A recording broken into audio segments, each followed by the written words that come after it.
At first I was a little bit intimidated and frightened about the part that I was taking on. But once into rehearsals I felt more confident and, was happier altogether. For me, it was the run through the church that for the first time gave me the feeling that we've got a show. It really came together. Parts of it were, I felt almost even better in the church. There were a couple of times where the archangels are chasing people off stage, and it felt very powerful to be able to sweep down the aisle and round again. That was fantastic. We enjoyed that very much. That was great. The run-through, I felt, went really well, but it did worry me that we had only done it once. And I got very worried a couple of times when it was raining hours before we were due to go on. And I just thought, oh, please, God, don't let it rain. And thankfully it didn't. I honestly think we would have been ad-libbing like mad, all the moves, and just living on the edge, and it would have been terrifying, frankly. Thank goodness we didn't have to do it. Oh, thank God. The feeling of just sheer overwhelming joy, I suppose, and excitement was amazing. It just hit me. And I can remember just standing in the middle and just looking around and thinking, wow, this is where we're going to perform. And it was so interesting because you'd watch all these cars come down the hill, and how there wasn't an accident, I'll never know, because every head turned round to see what was going on. We initially thought we were going to be in armour. So when we finally met up with the wardrobe team and found we had long nightgowny things, I think I was a bit worried about this. I didn't want to be a sort of airy-fairy thing in a nightdress. But actually, by the time we got swords and this sort of over-garment with these fancy sleeves and cloaks and things, it seemed that you had a stronger character. It helped much more to give the angels weight and presence and what have you. We all begged on the lot. Actually, I don't know if you did, but the rest of us all begged, please can we have our tomatos? And I had to wear mine today because I love it so much. I haven't got mine. Did you not get yours? I think Jess might have stolen yours. Which were to be our exquisite gold bands, which were $2.99 from Claire's Accessories and Children. The tech and the dress, I was looking forward to those with some trepidation due to, not so much on my part having done them previously. It was more to do with how the children were going to respond. Because of the duration of the play. Who was it who told us that he had drunk 4 pints or sat and drank gallons of beer to try and make himself burp, to record a burp for the Jonah and the whale sequence. And he hadn't managed to do it. He'd had to scour the web to find a burp sound. But, there were funny things. There were, and it was very tiring because it went on very late. And I had to placate my neighbours who had small children and were complaining about the noise we were making at midnight because we lived backing onto the whole area. But it was such fun, yes, exciting. After the tech rehearsal, I will probably not forget for a long time that morning and having to wake up with Mum coming into my room and saying, yes, I know you had a late night, but you've still got to go to school. Our final Sunday, I didn't make it. Just horrendous. We had the last night party and went home about midnight and went to sleep, and I woke up at 11:30 when our ex-nanny banged on the door and said, I thought I was having brunch with you today. We just slept through it, all, myself, Jessica, all of us, we were all absolutely shattered. And we came down to the site to offer our help to the last people who were there. Daryl and Judy were coiling up some cables down there. And that was a real feeling of anticlimax, having missed it, because the previous show, there was a real camaraderie about the D-Rig, and I felt that I missed something. I was quite sad about that. The wonderful thing was this feeling of I'd made so many friends, so that I didn't feel negative about it being over. I'd like to do it again or something like it, and I don't know whether we will, but I felt very positive about the fact that I'd met lots of people, fabulous people, and really enjoyed working with them and want to stay in touch with them very much. Well, one of the things that sticks out most in my mind is how we were all feeling awful after the night before, and Mark kept coming around trying to take pictures of us. when that was the last thing in the world we all wanted. The only thing that was sometimes a little wearing was standing up for a long time, not doing anything, alongside the ark. So when Chris finally allowed us to get off stage at that section, we all leapt with glee.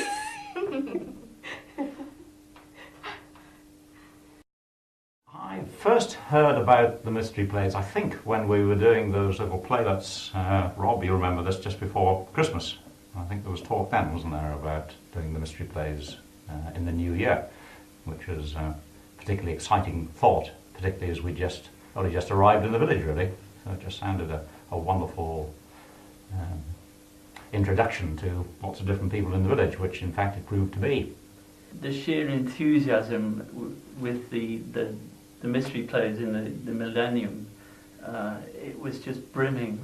It was full of. It just brought the village together, and I just wanted a small part to be part of the whole thing again. And it exceeded it tenfold, I think, probably. Don had been consulted about the idea of writing another one, and so we'd spent various winter evenings sitting on either side of a log burning fire reading the Bible, which was a bit of a turn-up for the book. We now know quite a lot more about. We do quite well on University Challenge these days when it comes to the religious questions.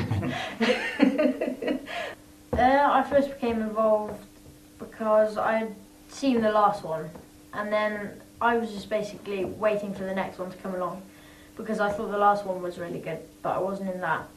So I thought it'd be a good experience seeing as I'm taking GCSE.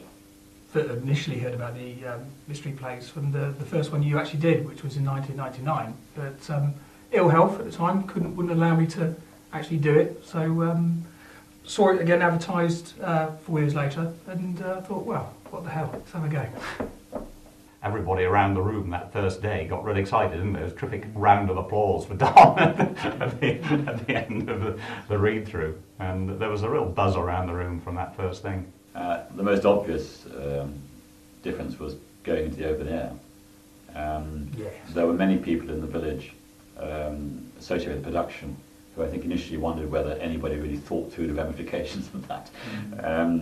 But in reality, I think the thing that was really stunning was when we actually got to Churchill Close and at the beginning of the production, to realise just how much had been properly thought through. I thought this was more fun, I think, this time round, simply because there were all the, there were the one-liners and it was just a different atmosphere, wasn't it? Yeah.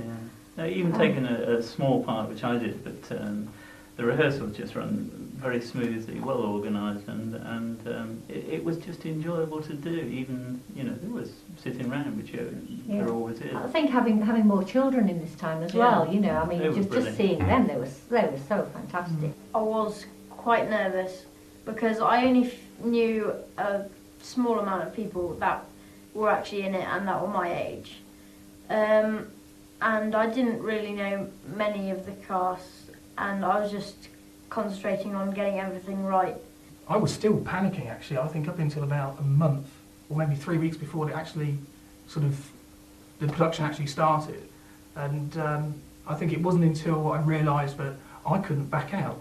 I couldn't back out, so I had to do it. I mean, this is the interesting thing, is I was having to sacrifice the son of Richard Derrington, who gave us such terrific coaching, and I said to Richard the first time we had the session in his sitting room, terrible trouble trying to get my mind around sacrificing a son, and he said, "You're doing the wrong thing. Don't worry about this.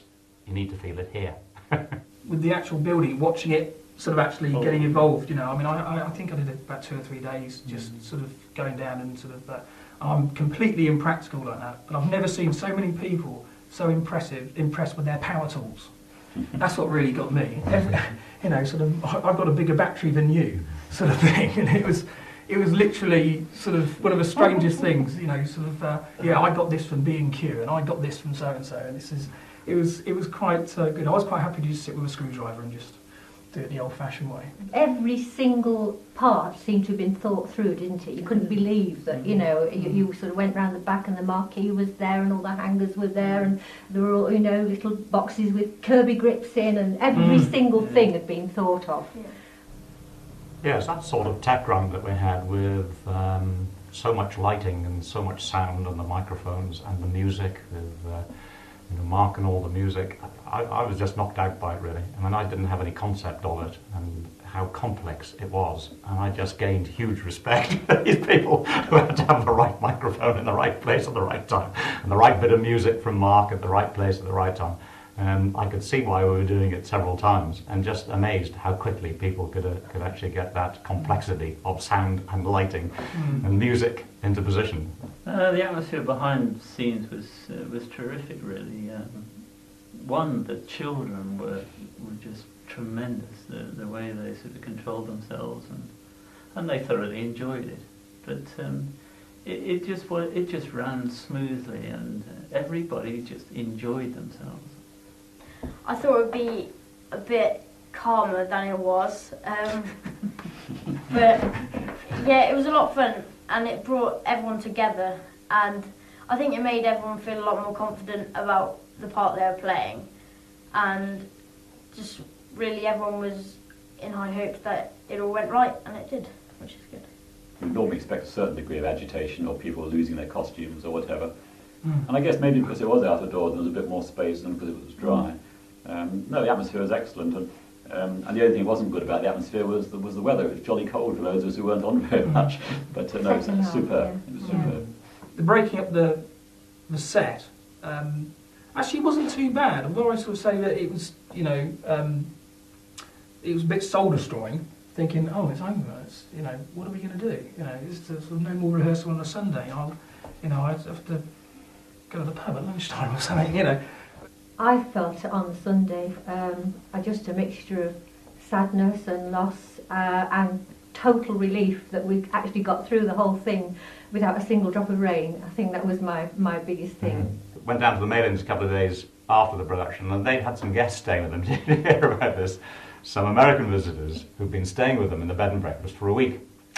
And these people had been off to London and seen a musical in London. They'd been to Stratford and they'd seen 2 shows in Stratford. And they came to the Blockley Mystery Play, and they said the thing that they took away from their week was the Blockley Mystery Play, that this was the thing that had mainly stayed in their memory. My dad told me about the mystery plays when, because he's doing the camera work. So he told me if I'd like to get involved again, as I was involved with it last time.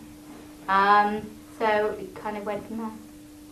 I was led in the bath when I first heard about the mystery plays on the Bear.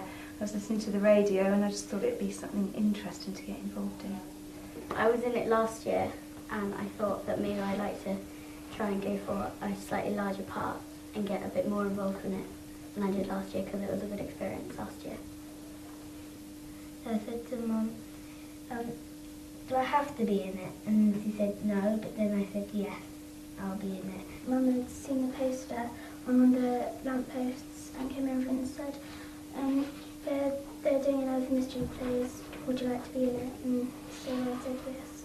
I was feeling really brave when I first heard about it, and I thought, oh, this would be really wonderful. And then when I actually walked into the hall and there were so many people, no one that I knew, and it was just quite frightening seeing all these people.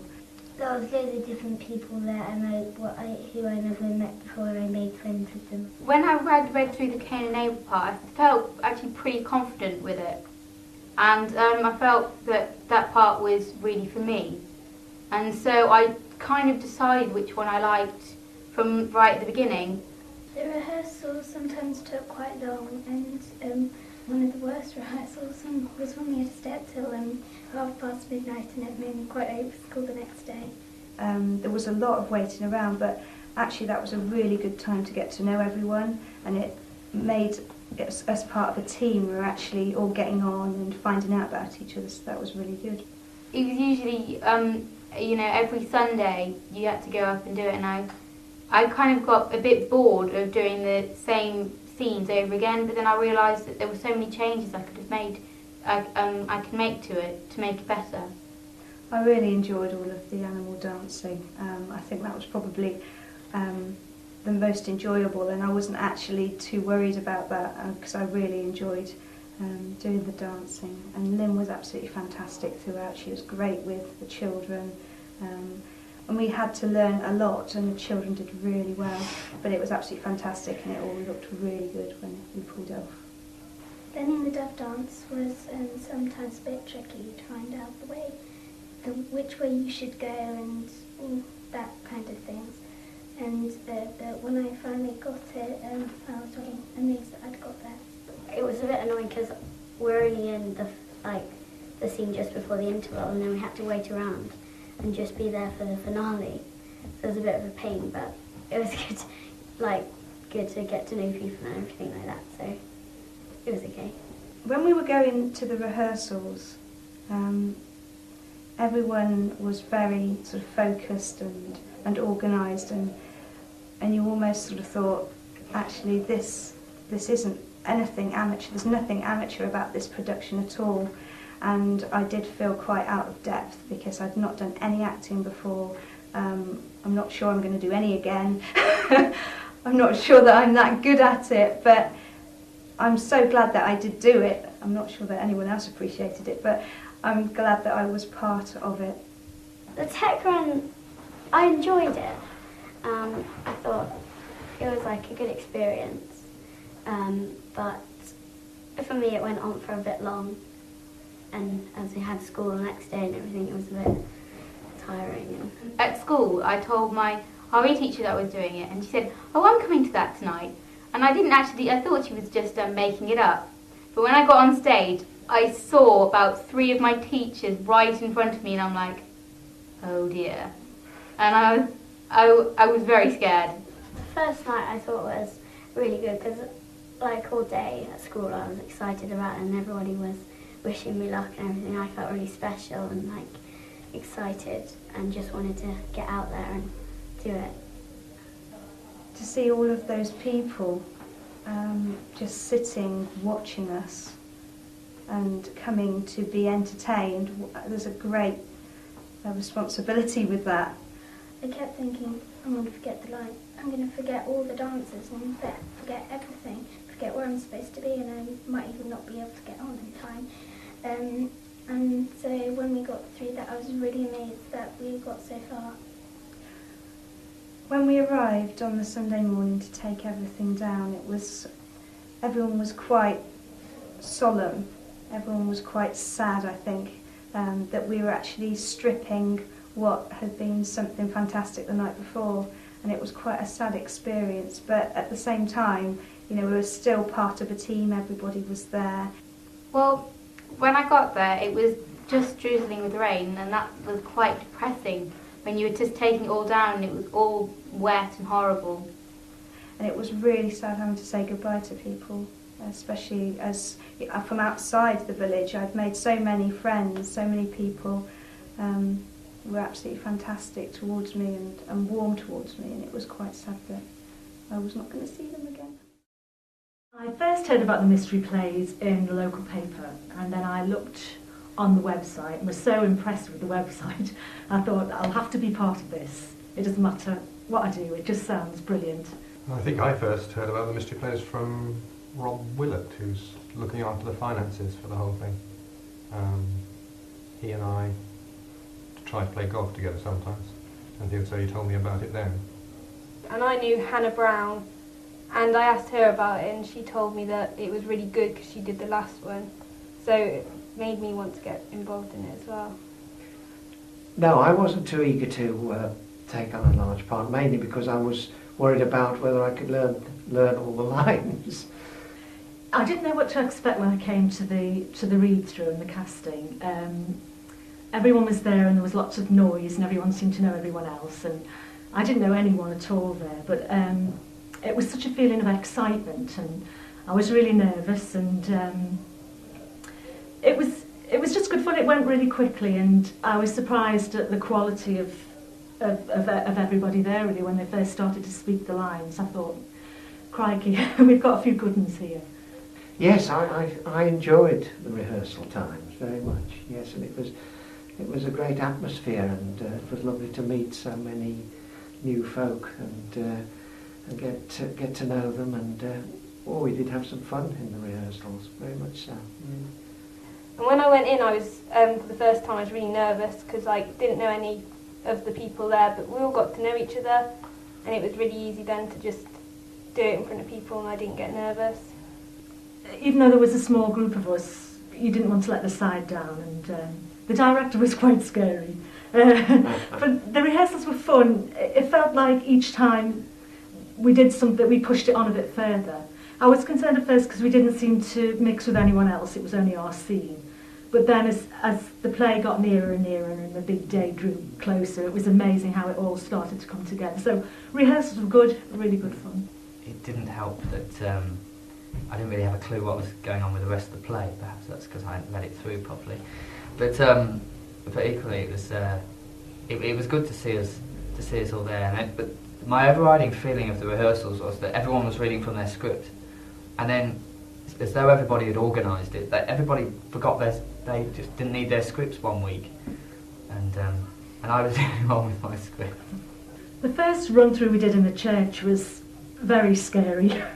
There were so many doors to come into and go out of, and everyone seemed a bit lost. It seemed a bit mad, and it wasn't helped by the fact my headdress I couldn't hear very well, and if I was outside the thick wooden door it was impossible to know, and I think everyone really, really hoped that the weather would hold, because to only do it once and then to think that in sort of 10 days we might have to do it again was quite scary, I think. I hadn't been able to picture beforehand how it was going to work, and I was very impressed by the way it had been put up and all the work that had gone into the backdrops and the scenery and everything. It was quite amazing.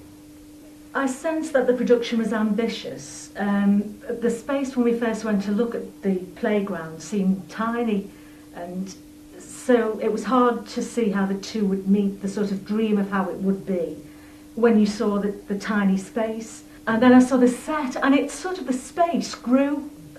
It just grew and became this really big space. And it's almost like magic now. You think if you go back on a June evening in years to come, it'll be like Brigadoon, and it'll just appear again and we'll all be there again. It was magic. I think the set was just magic, and all credit to Dora because it was brilliant. Last time we did manage to do it, I think, in one go, the tech run, but this was of course split.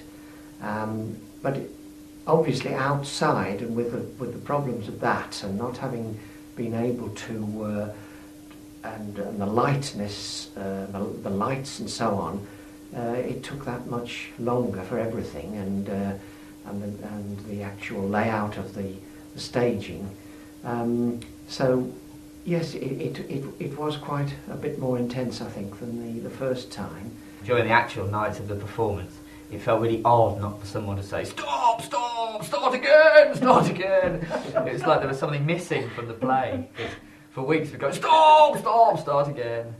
Each performance was different. The first night was the night of the beards, because no one had been given a beard before, and suddenly all these people you thought you knew suddenly appeared with this facial hair, and oh god. So I think it was taken up by facial hair the first night, and it wasn't too bad because we sort of had it in our mind it was a dress rehearsal.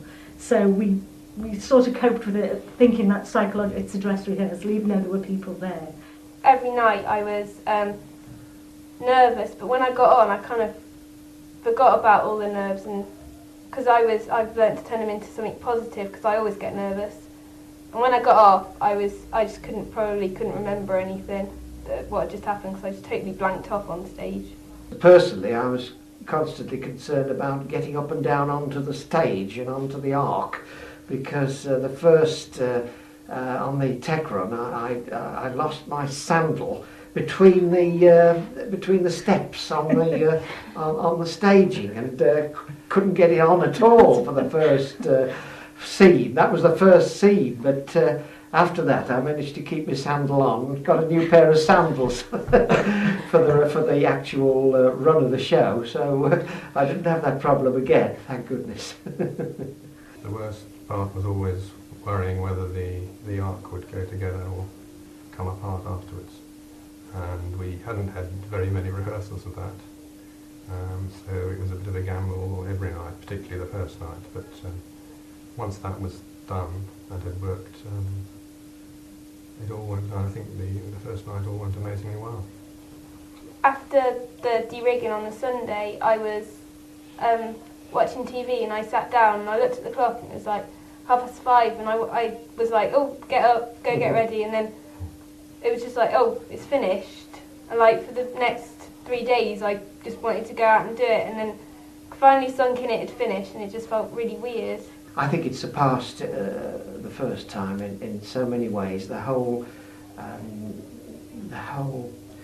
set and the setup and the lighting and the staging and in every aspect, I feel.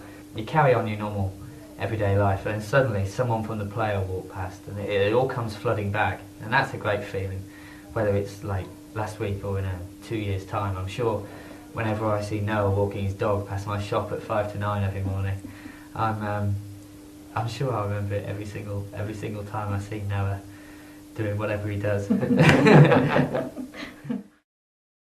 We moved to Blockley not long after the first Mystery Plays had taken place, and we heard about the buzz about it, and were just very excited and thought, shame we missed it. We saw the video, didn't know anybody in the video at that time. We watched it since and it's become a lot more meaningful. And thought, wouldn't it be nice if that happened again in some form? We came to Blockley just before the first Mystery Plays, and indeed the first event of any importance that we attended in the village was that first Mystery Play, and we were astonished and amazed at a number of things. Astonished at the range of people, at the number of people who were involved in it, but also at the professional quality of the whole production. I offered to Chris to find Old Testament scripts, if there were any, and I didn't find any. I used Waterstones and their search mechanism, and there's film scripts, operas, all sorts of things like that, but no actual mystery plays. And I didn't want to go back and say, oh well, sorry, there aren't any. So I decided I'd sort of have a go myself. I probably thought that I might look for a small part, but I wasn't anxious to push myself forward. And so it was an enormous surprise to me to find that I was doing a substantial part in the play, and I enjoyed it enormously. When I felt I was in the running for getting Beelzebub, I was absolutely thrilled, because when I was writing it, I had 2 or possibly 3 other people out of the original cast going for it. And when it came to the point, I was almost envious, because I was thinking, oh well, what can I do? Might I get Abraham perhaps? I thought I would do Abraham quite well, or Solomon. And as I was getting into the Beelzebub spirit, as it were, and coming out with all the one-liners, well, I was feeling very much in the role, and so I was absolutely delighted to get it. Yes, I had huge doubts. I knew I couldn't learn the lines. I knew I couldn't. I was completely certain, and I had these little conversations with Richard and Lucy. How do you learn lines? What are the secrets? And they, oh, stop worrying about it, you know, it'll come. The rehearsals were, I think, among the most enjoyable part of the whole process, not least because the rehearsals gelled the whole group together very much as a team. To actually see 45, 50 people, a lot of whom I knew that they'd done parts before, to hear them reading those lines and hear it gelling and hear the conflicts and the humour and so on. Well, it was very, very exciting. I've never had an experience quite like that before. And, well, I was on top of the world, frankly. Oh, I love being involved in help building the set. I mean, I'm first and foremost a fairly practical person with my hands, and I love doing that. I was really keen to come along, and the weather was kind to us, and we made a lot of progress. And yeah, I love doing that. the design was stunning, the costumes were brilliant.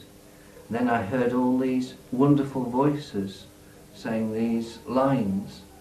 In a funny way, I had no view of it at all, because I only had a view when my door was open. And when my door was closed, I could hear what was going on down below, but I couldn't see the reaction of the audience or the interplay between the actors or that. I couldn't really have been more thrilled, and yet at the same time I was having to think, just as Dick was, I must keep concentrating, must be part of it and be a good trooper as well. You know, that chaos, organised chaos, maybe, but that chaos came together, you know, in a way that people say it does, but it did, and that's a thrilling experience.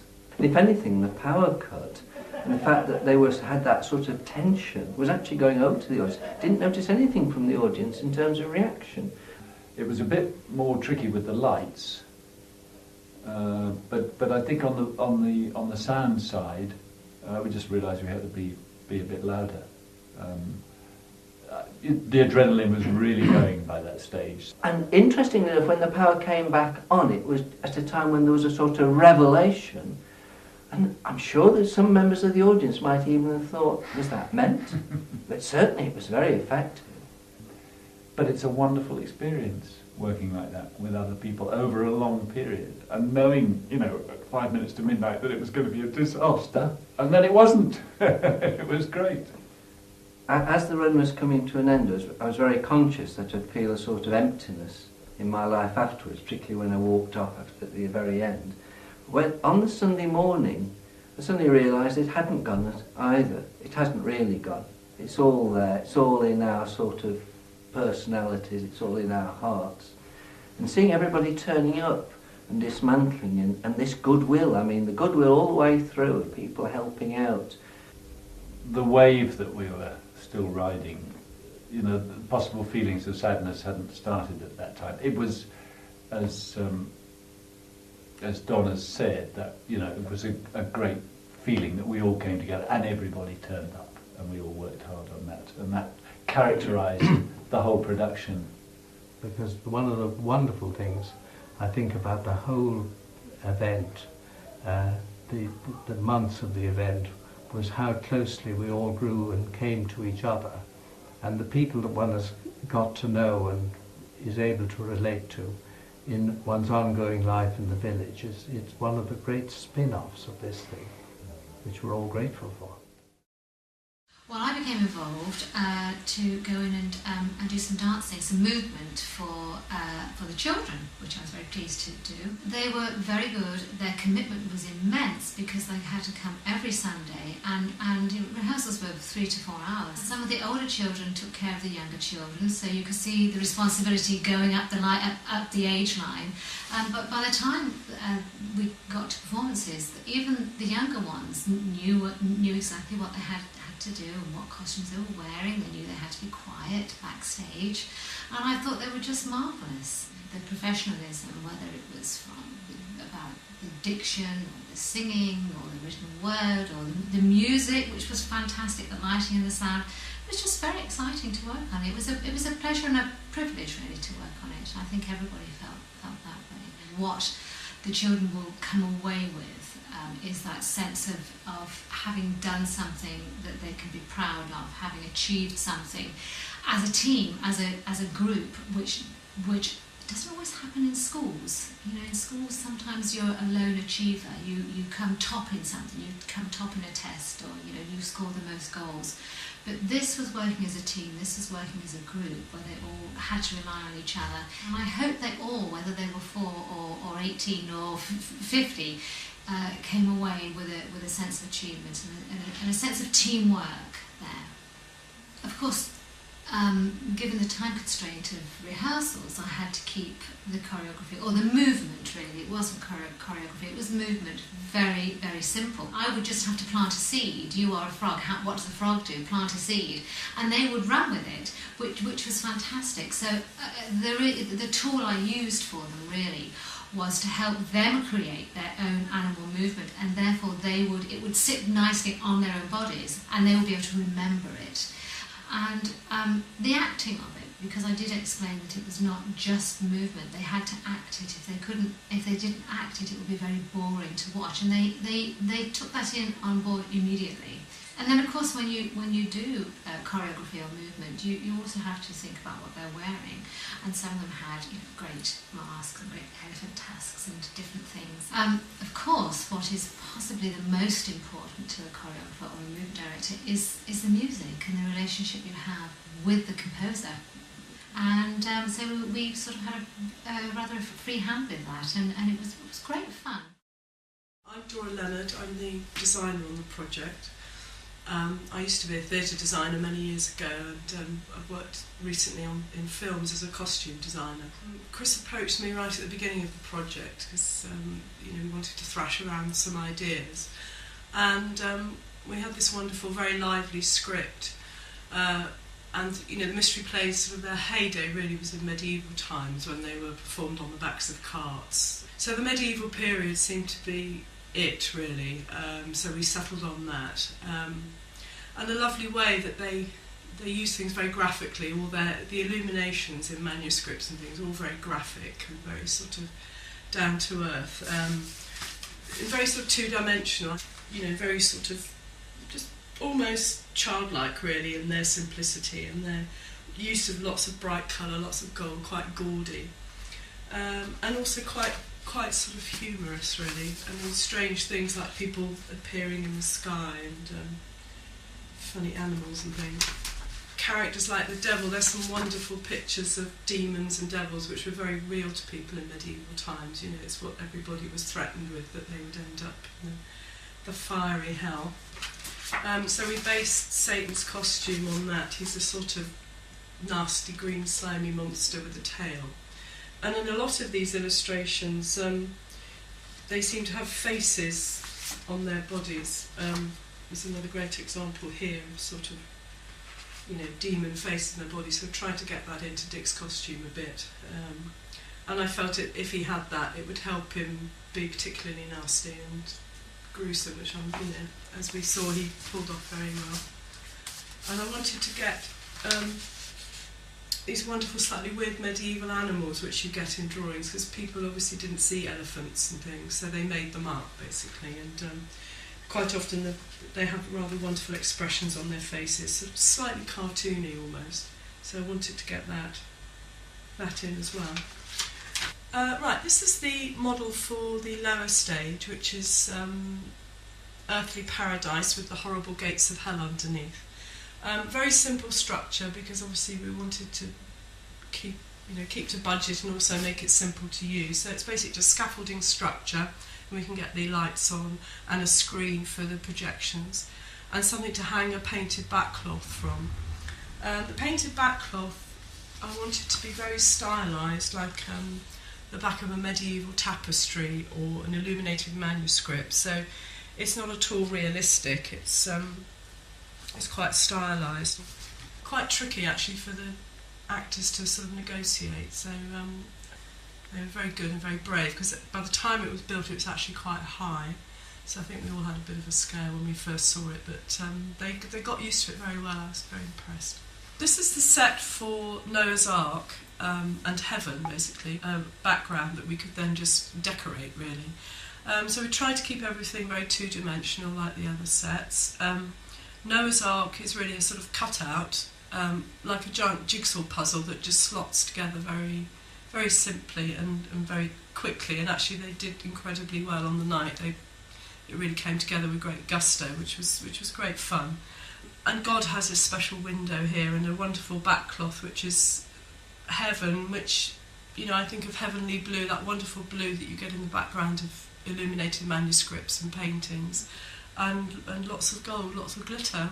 So, the atmosphere was very good, I think. I think it worked very well. I was pleased with that. And the audience did laugh when the art came together, so that's very satisfying. We started off originally, I was under the assumption that there were only so many people speaking, and then it got bigger and bigger and bigger, and we wound up, I think, eventually with over 30 speaking parts. So we had to come up with a system of having some actors having fixed mics on them at all times, predominantly the primary ones. And then we had to then change microphones during the play. And then setting up that system so that I knew at the board who was coming up, that it worked.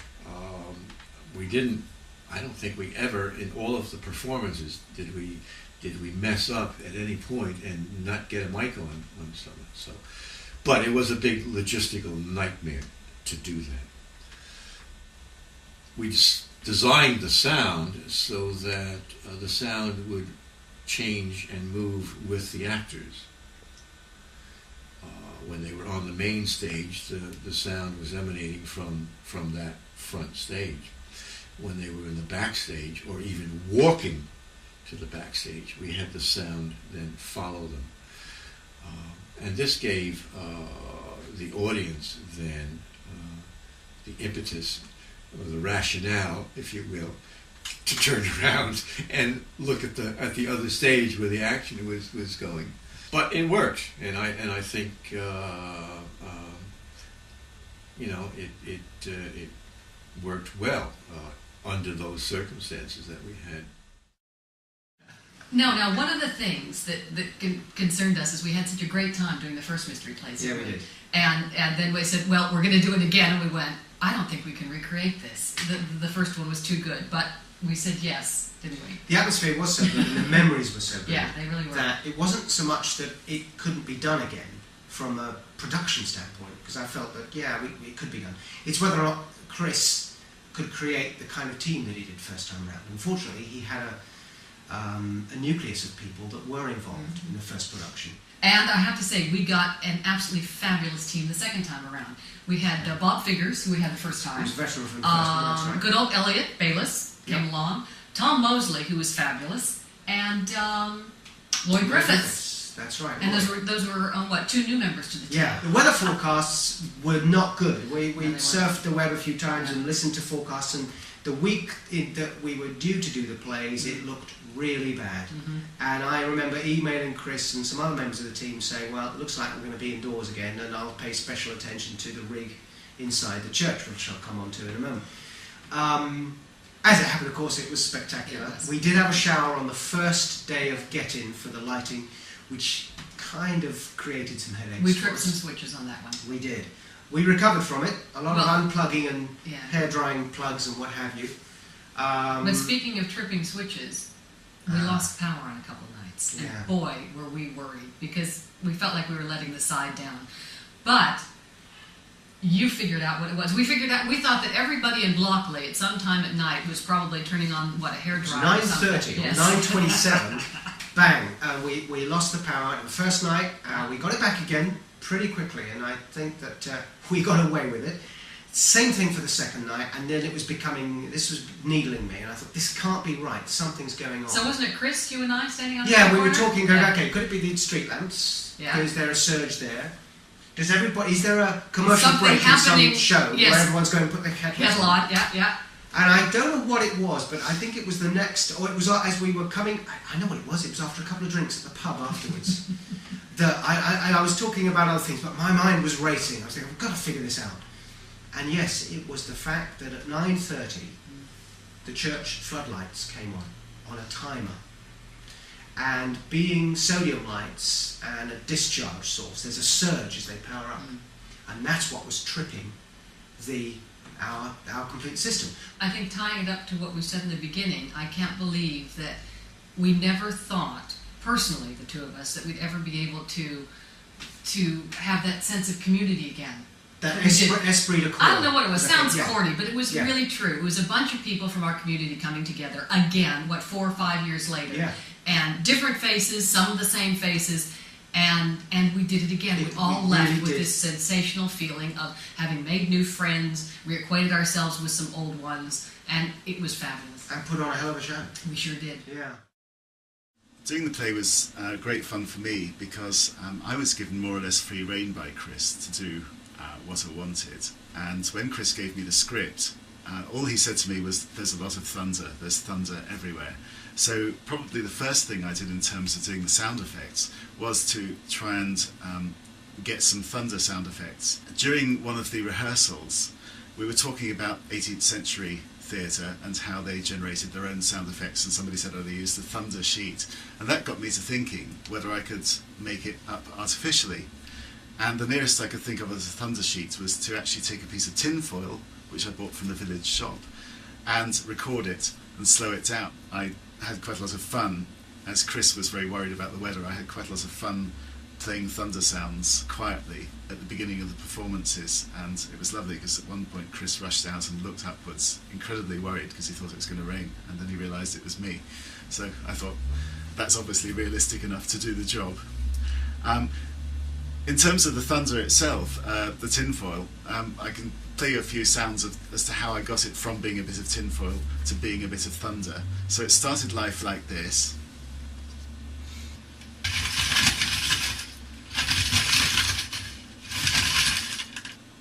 And having done that, I then slowed it down.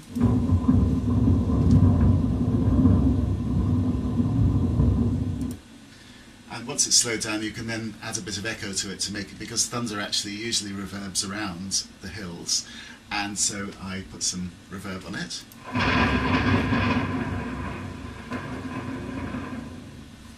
Finally, I then added some rain, and then at that stage I put everything onto the sampler, which allowed me to play the thunder and the rain live on a keyboard with the drama. And I was able to put all the sounds into the recording machine, in this case the thunder, and they just appear on the keyboard, and when you play it high up, it goes high up. When you play it low down, it goes low down.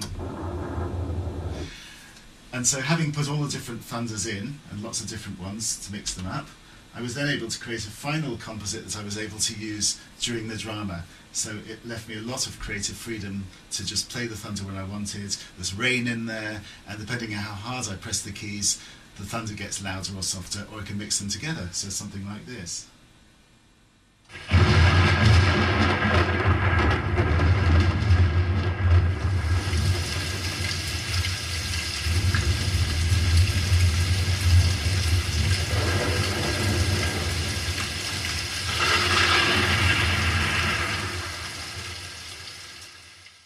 By contrast, when they go down to hell, Chris wanted something that was really scary, and what for some reason I immediately thought of screaming children as being fairly close to my idea of hell. So the first thing I did was I went to Blockley Play School and asked them if they'd very kindly record some children screaming, and this is what I got.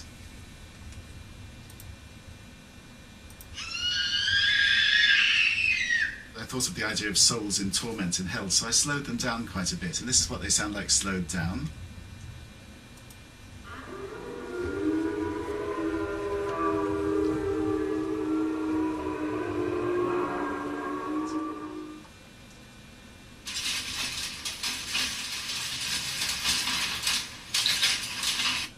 And that's the sound of a very old-fashioned printing machine with all the type being put into the correct places.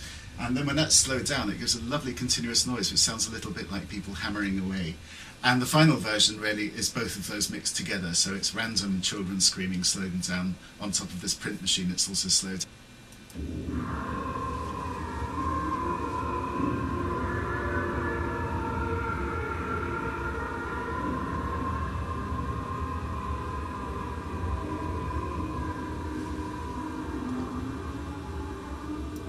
One of the things I was asked to do was to create a rain dance and some music for a rain dance, and so what I did was ask the choreographer around, and she went through some of the moves to show me what she wanted the audience, what she wanted the cast to do. So I created a piece of just percussion music around that, which was this, using old ethnic instruments.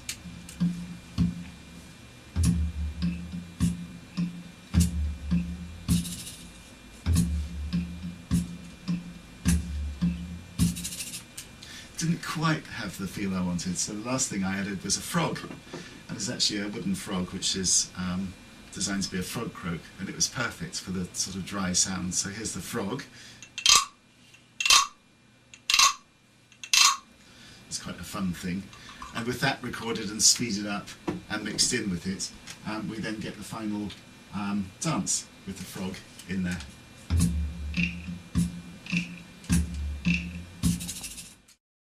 Well, the impetus for the first Mystery Plays was the Millennium, and we did them for the 3 nights leading up to New Year's Eve from 99 into 2000. And we did the New Testament Mystery Plays, and after that there was a great feeling in the village that we want to do that again, about 3 years after the first production, because you have to raise the money and all the rest of it. I came up with an idea of doing the Old Testament Mystery Plays, but this time doing it outside rather than in the church.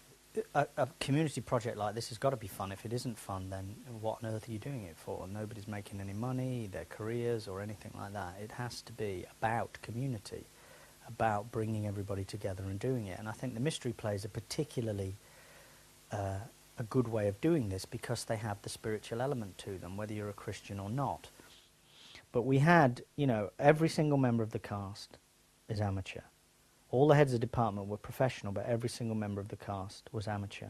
And I think the standard they achieved was truly extraordinary. And a lot of that is down to Lucy Dale and Richard Derrington, who worked on a, you know, on a close one-to-one basis with those actors. The whole publicity and marketing campaign started quite a long time before. The local press were absolutely crucial to that. They helped us with the, you know, spreading the word around the area when we were trying to cast it, so that people knew that it was all happening. They were very useful to us.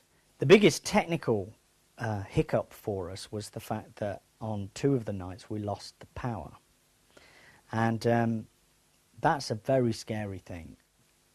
Luckily, Darrell Vaughan, the lighting designer, had got a whole management system in place, and he had people up at the church ready so that if it went they could flick it back on and all the rest of it. I then realised that the whole end of the play was dependent on the video.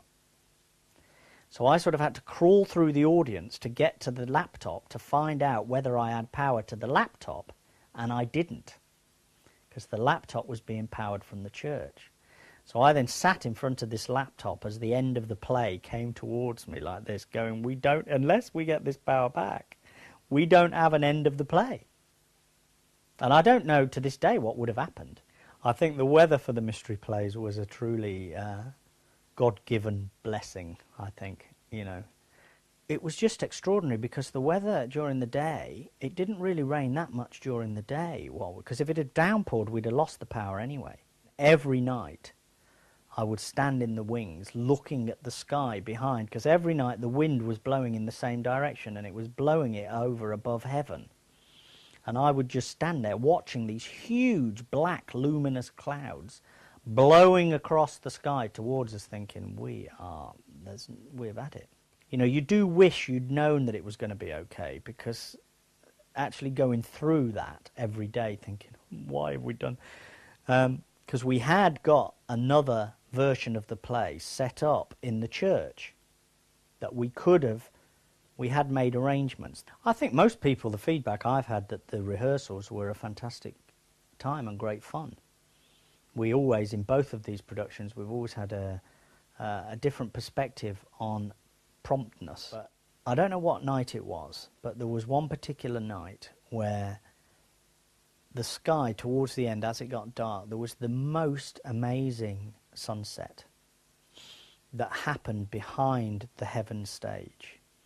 And if you stood down at the bottom and looked up, you had this sunset behind the stage, God in his heaven and the angels there, and it was just it was everything you could have possibly hoped of that setting.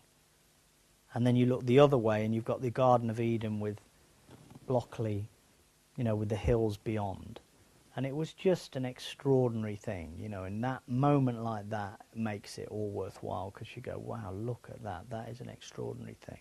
As to whether there's any more Mystery Plays or not, that we will have to wait and see.